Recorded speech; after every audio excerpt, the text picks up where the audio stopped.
So today we're going to go over how to work with templates in InflatableOffice. So let me show you where you can get a contract. So if you go to an event and you go over to the contract tab, you can hit contract here and you'll see this contract over here. And it filled in the customer's event information, all the pricing, all the terms down here in an area where they sign it. So this is called the contract template. And you'll also see that we're on a page where they can sign it here on the left and they can make payments, and we call this the contract page. There's also a page for kind of like a confirmation of a quote where you can see all the information. And if we hit edit here, you'll go back to what we call the quote page. So a customer will fill out this form on your website to get a quote. Again, this page itself is powered by a template. You can adjust the template to decide, well, do I want organization field on here or not? Do I want the surface drop down or not? Do I want to add some custom questions? All of that is adjustable through our template system. So if we go over to settings, under advanced here we have contract templates. And this is what it looks like with variables in there that get replaced with the customer's information when you try to go to view the contract. So we can change it any way we want using this editor here. If, for example, we decide we don't want this to be bold, you just select the text there and hit the V to make it unbolded. If you want to add a space underneath here, you can. If you just hit the enter key, you can see it adds like kind of a really big line. If you use shift, hold down shift and then press enter. Oh, that's a bad example. Let's look at this one here. So if I hit enter, you see it's a double space one. And if I do shift enter, it's single spaced. So a couple other things you can do is you can see this is kind of a table here. So if we want to add something in the middle here, you can write this pop-up here that shows up. Here, this one says column. You can hit insert column after, and now we've got a section in the middle here where you can put in some information. If we want to add a row, this is what this one's for. So there's lots of options here. If we wanted to change this logo, for example, and upload your own, what we might do is you can delete it, and then you can go over here to insert image, and you can come and find a certain image to upload. Or if you have it linked somewhere on like your website, you can just paste in the URL to that image on there. These weird looking things are what we call variables. Now they can have % signs around them or asterisks. Sometimes they'll look like this. They both do the same thing. If you want to see a definition of what all the variables are, there's this link up here at the top you can see.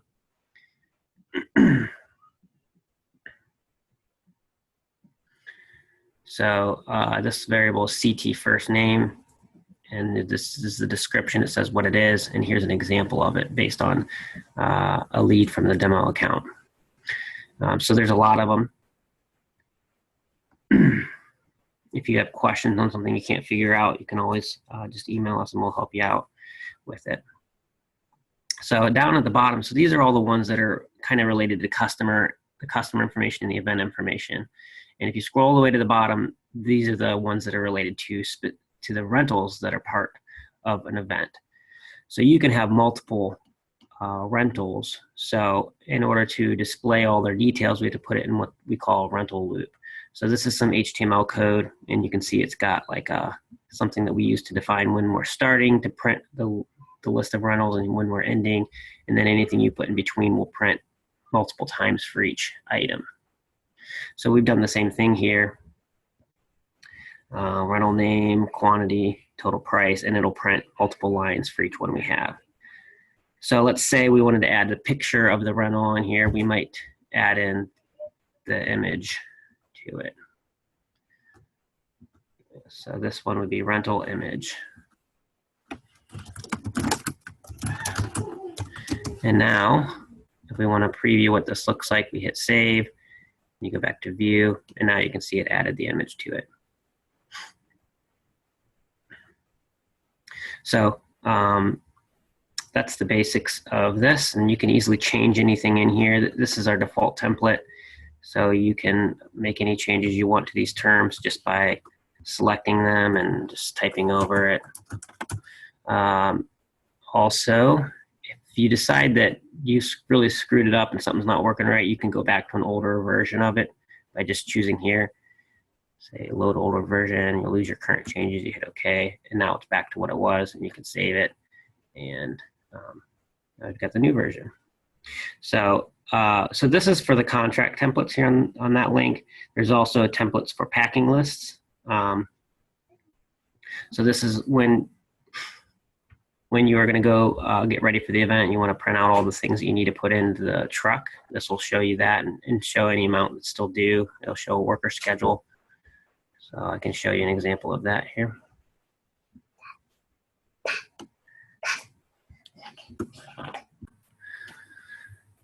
So let me show you an example of what a packing list looks like.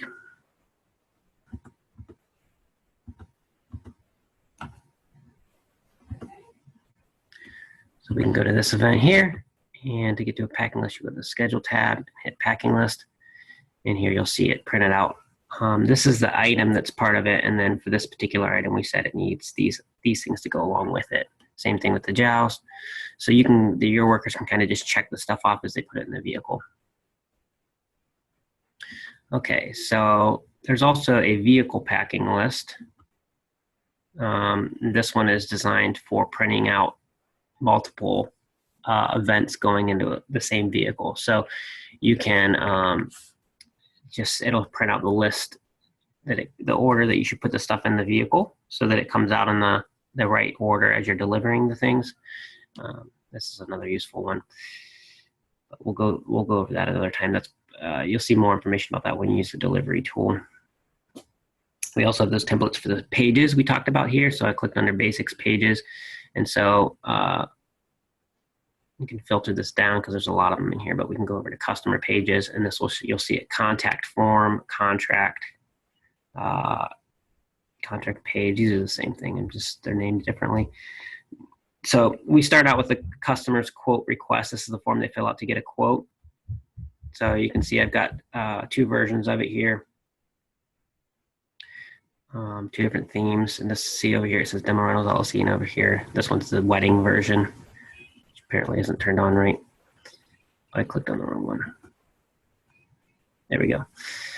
But yeah, so they each have a wrapper around them, which I'll show you. When you hit Edit here, we have a wrapper defined, which is down here. So on this one, you'll see that this is the design of the page, and then it's got this variable page content, which gets replaced with whatever's defined on these pages up here. So when I edit this one, you won't see the wrapper, you'll just see the form. So again, this is where you can customize it, and if we decide we don't want organization, we can just simply delete it. If you want to add a custom thing here instead, some question like how many stairs are there, or do I have to open up a gate? I don't know, whatever custom questions you want to add to your form, you can do that. We have some instructions under our help section on how to do that.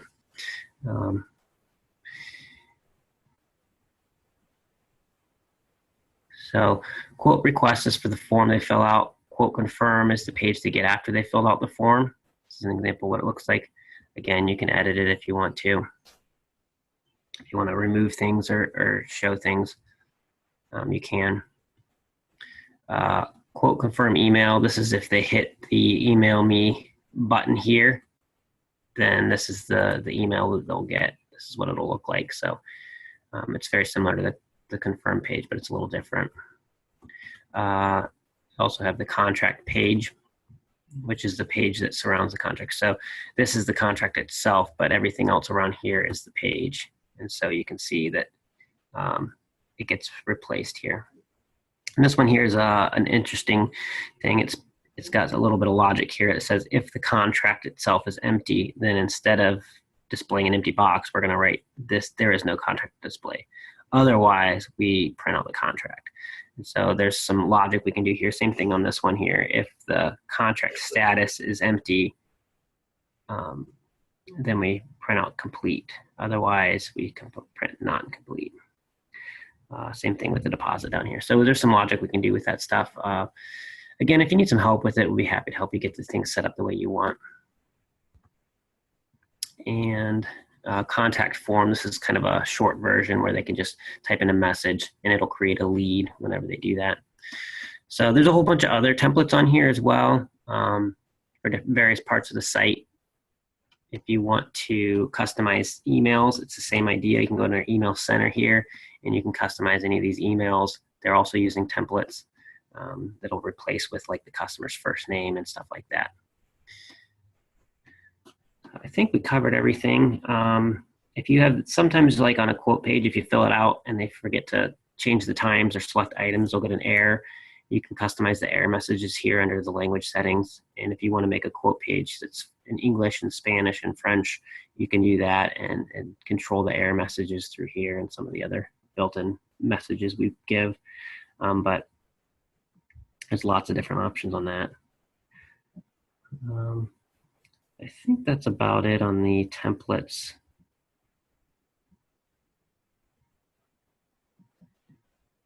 But if you have any questions or you're having issues with figuring things out, don't hesitate to email us or look on our help form here. There's lots of information on here. You can just search on how to say how to add a custom question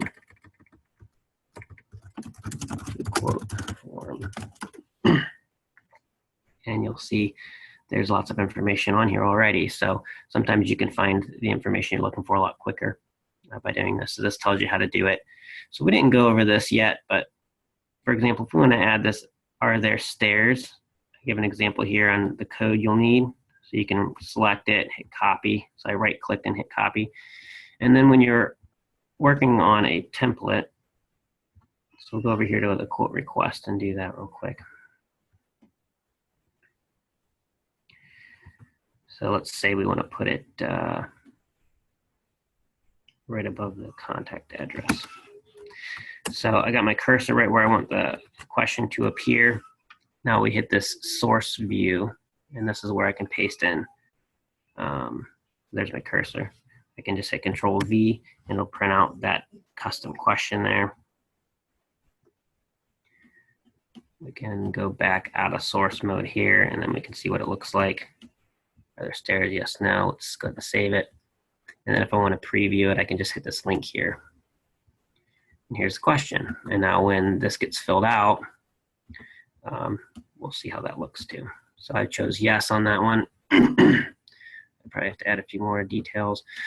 And you'll notice that some of this information was pre-filled in, and that was just because I'm logged in as an admin. And if you view a quote in your system, then it'll pre-fill it with information.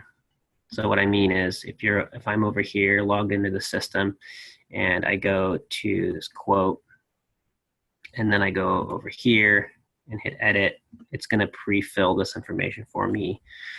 Or if I'm a customer and I go to my quote and I edit it, I'm going to have the same thing. But someone who randomly goes to your quote form isn't going to have their information showing up, somebody else's information showing up there. But anyway, you can see that custom question is showing up down here. Are there stairs? Yes. So that's it. Hope that's helpful. Thanks.